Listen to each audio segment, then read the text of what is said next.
हरे कृष्णा, जय माता दी। स्वागत है आपका माँ प्रमाणिक कृपा चैनल @अनीता धार्मिक ज्ञान पर। आज हम आपको बताएंगे जो चैत्र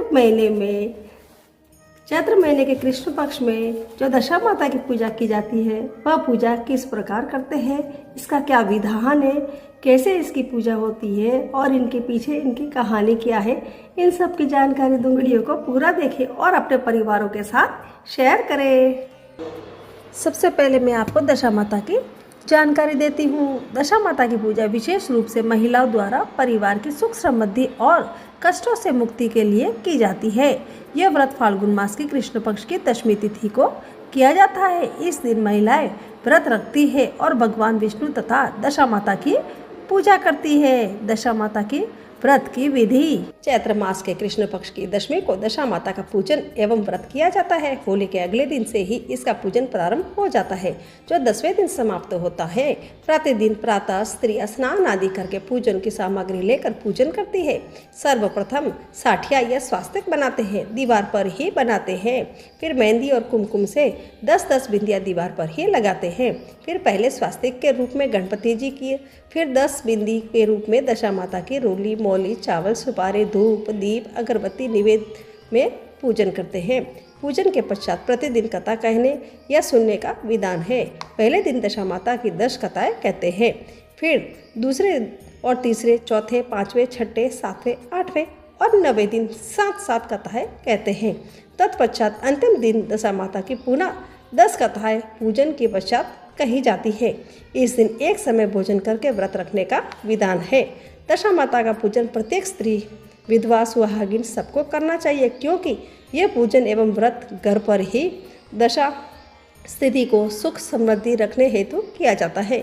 पूजन में एक विशेष बात होती है कि एक हल्दी की रंगा गांठे लगा हुआ धागा होता है, जिसको दशा माता की बेल कहते हैं। इस बेल को पूजन के समय दशा माता में चढ़ाकर पुनः ले लेते हैं। इसको गले में धारण करने का विधान है।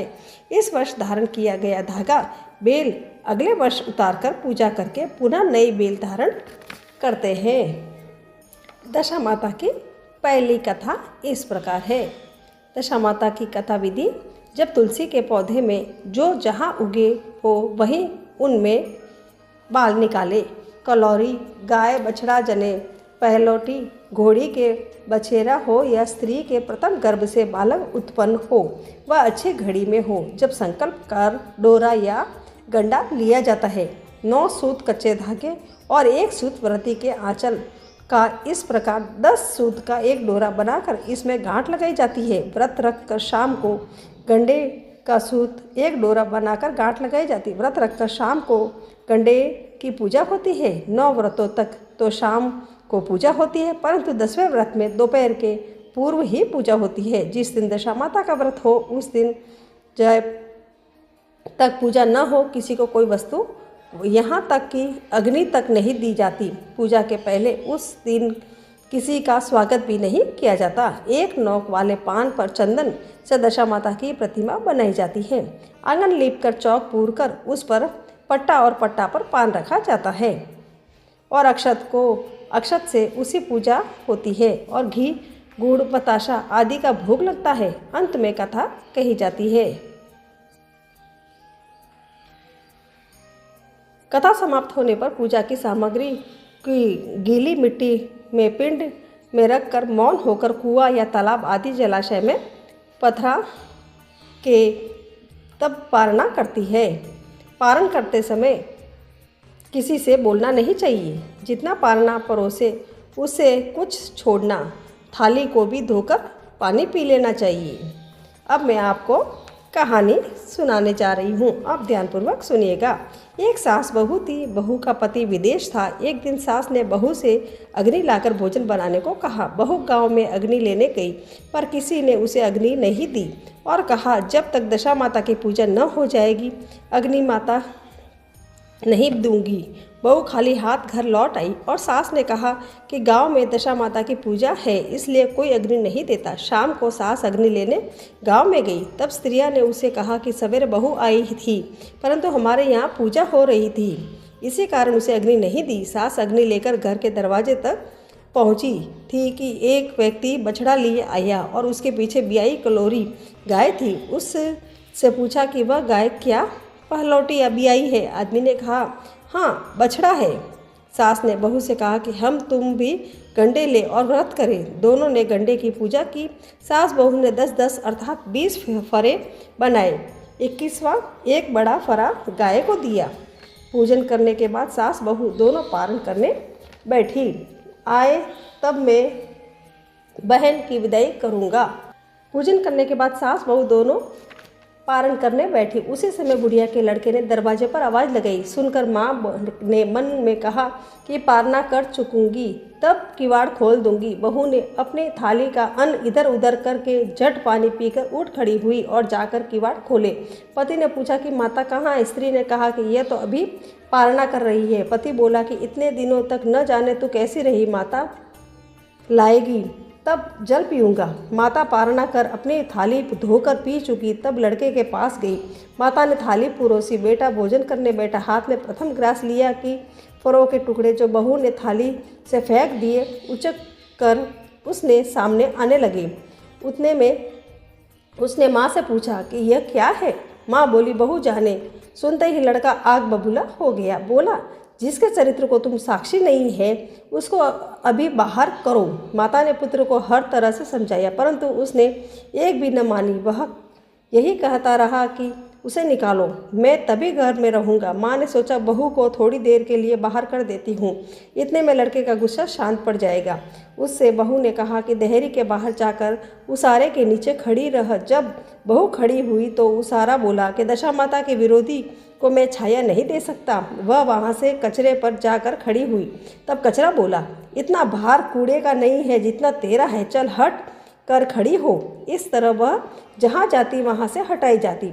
वह अत्यंत दुखी होकर जंगल को भाग गई। जंगल में भूखे प्यासे फिरती फिरती वह एक अंधकूप में गिर पड़ी पर उसे चोट न आई। वह नीचे जाकर बैठ गई। उसी समय राजा नल शिकार खेलते खेलते वहाँ आ पहुँचे। उसके साथ के सब लोग बिछुड़ गए थे। वे प्यास के मारे भटकते हुए उसी कुएं पर आए जिसमें बहू गिरी हुई थी।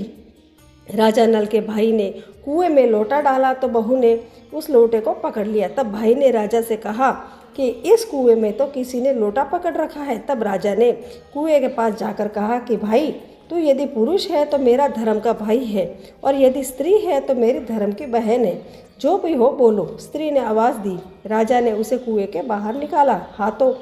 हाथी पर बिठाकर अपनी राजधानी में ले आए। महाराज को महलों को और आते देखकर महारानी ने खबर दी कि महाराज आ रहे हैं और एक रानी भी साथ ला रहे हैं। रानी बड़ी दुखी हुई। महाराज सामने आ पहुँचे। तब रानी ने विनय की कि महाराज, मुझसे ऐसी क्या भूल हुई जो आप मेरे रहते दूसरा विवाह कर लाए? इस पर नल ने हंसकर कहा, तुम्हारी सौत नहीं, मेरी बहन है।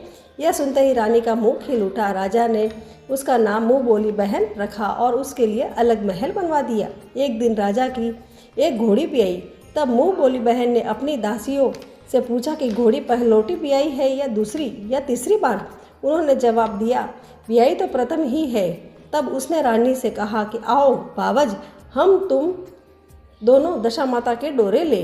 रानी ने पूछा कि किसके डोरे और कैसे डोरे, सो मुझे समझाओ। तब वह बोली कि दशा माता के व्रत का यह नियम है कि पहले पहल जब गाय या घोड़ी या स्त्री का प्रसव सुने तब डोरा लेकर व्रत आरंभ करे। 9 व्रत करने के बाद 10वें दिन उस डोरे का पूजन करके विसर्जन करे। इसी के साथ उसने उसको पारने के नियम बतलाए। तब रानी बोली कि ननंद, यह कैसा व्रत है? ननंद बोली कि भाभी, मुझे जो चाहो सो कह लो परंतु व्रत के संबंध में कुछ मत कहो।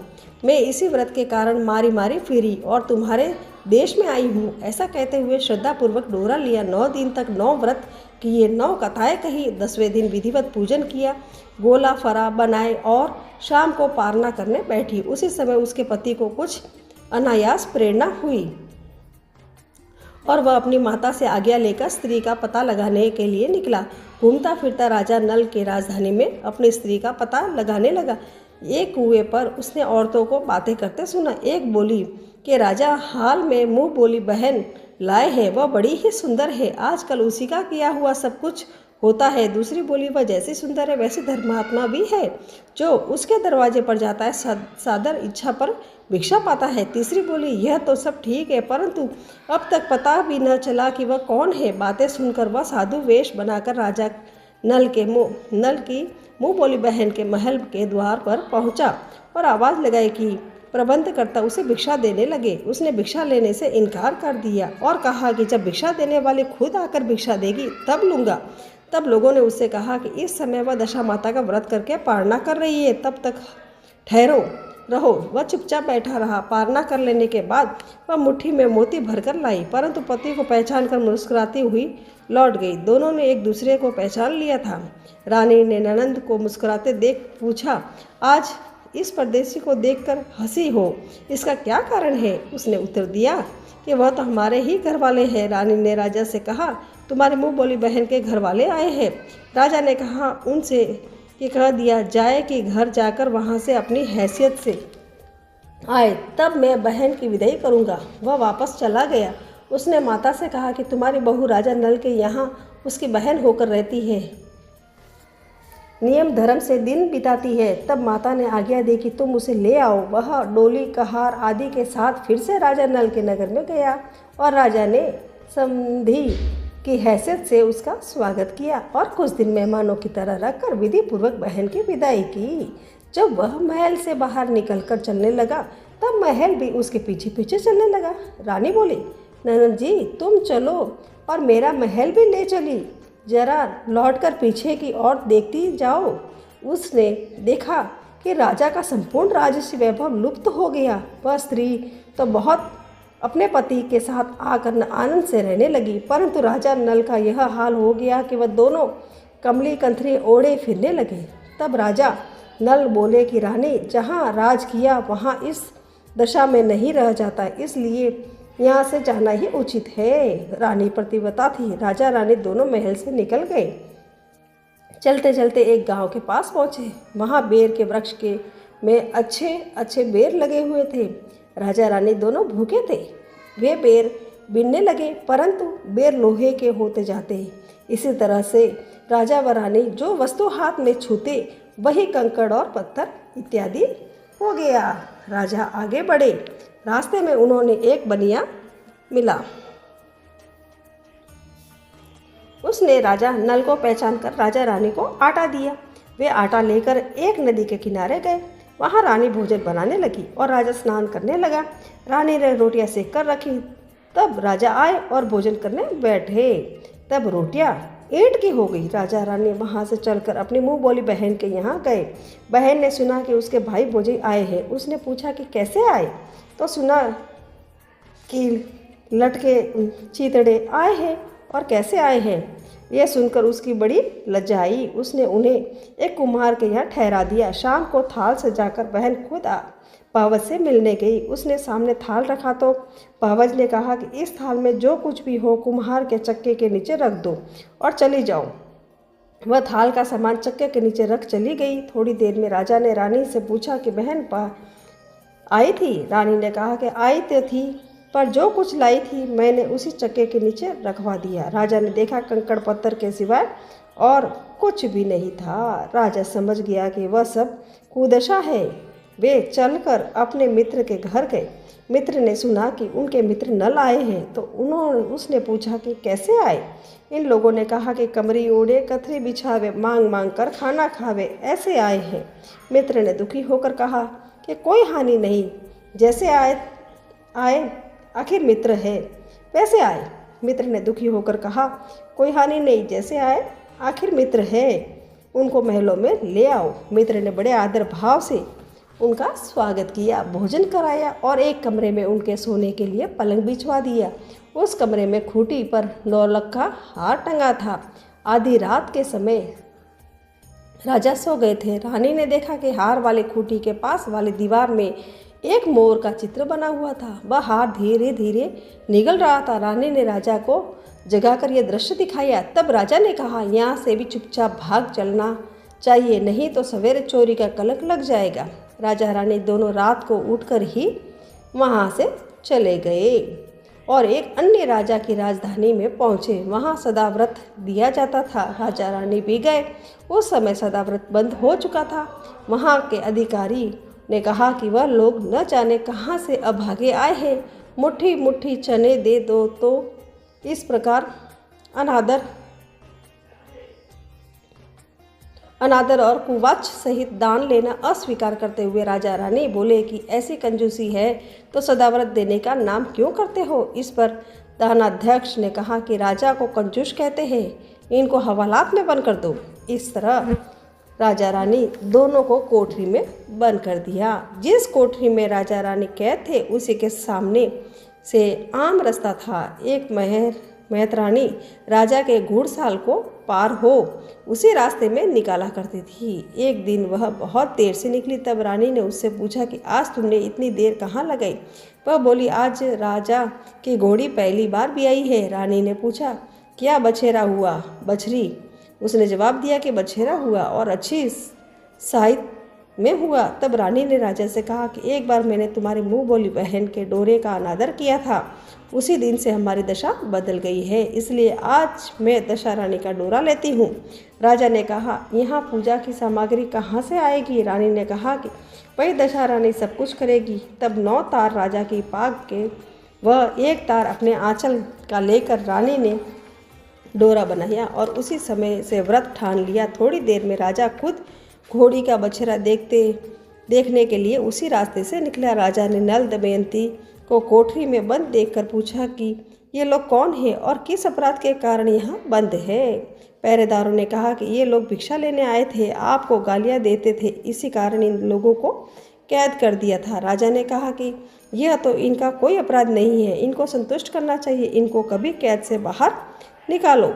राजा की आज्ञा अनुसार उसी समय नल दमयंती दोनों कोठरी से बाहर निकल गए। राजा उनके पाँव में पद्म और माथे पे चंद्रमा का चिन्ह देखकर पहचान गए कि राजा नल और दमयंती है। तब उसने विनीत भाव से क्षमा प्रार्थना की और उन्हें हाथी पर बिठाकर अपने महल में ले गए। कुछ दिनों बाद राजा नल पूरे सज धज कर अपनी राजधानी की ओर चले। पहले वे अपने मित्र के यहाँ गए। मित्र ने राजा नल के आने की खबर सुनकर पूछा कि मित्र कैसे आए। लोगों ने कहा कि अब की बार वो बड़े ठाट बाट से आए हैं। मित्र ने कहा कि अच्छी बात है, आने दो, आखिर मेरा मित्र है। राजा रानी दोनों मित्र के महलों में गए। उन्होंने उनका स्वागत करने के उसी स्थान में फिर से उनका डेरा दिया जहाँ वे पहले ठहरे हुए थे। आधी रात के समय राजा सो रहे थे। रानी पैर दबा रही थी। तब उसने देखा कि मोर का चित्र जो हार निगल रहा था उसे उगल रहा है। रानी ने राजा को जगाकर दिखाया। राजा ने भी अपने मित्र को बुलाकर वह चरित्र दिखाया। तब मित्र बोला, मैंने तब उनको चोरी लगाई थी, न अब लगाता हूँ। यह सब कुदशा का कारण है। आप निश्चय रखिए, मेरे मन में कोई मैल नहीं है। मित्र के यहाँ से चलकर राजा मुँह बोली बहन के यहाँ गए। उसने जब सुना कि राजा भैया आए हैं तब पूछा, कैसे आए? लोगों ने कहा, जैसे राजाओं का आना चाहिए वैसे आए हैं। उसने कहा कि उनको मेरे महल में आने दो।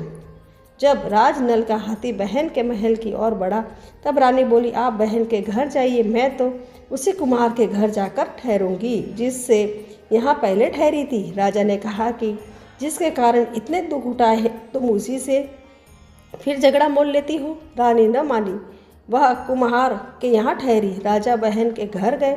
शाम को ननद भावज के लिए थाल लगाकर लाई और भावज के सामने रख दिया। तब भावज ने चांदी के गहने उतार कर रखने लगी और कहने लगी, खाओ रे मेरे सोने रुपए के गहने खाओ, हम नंगे भूखे क्या खाएंगे। यह देखकर ननद बोली, मुझसे जो कुछ हो सका वो सब पिलाई थी, वही अब भी लाई हूँ। सचमुच चक्का उठाकर देखा तो उसके नीचे मणि माणिक का ढेर लगा था। रानी देखकर स्तंभ रह गई। वह बोली, ननद तुम्हारा कोई दोष नहीं है, यह सब मेरी कुदशा का ही कारण था।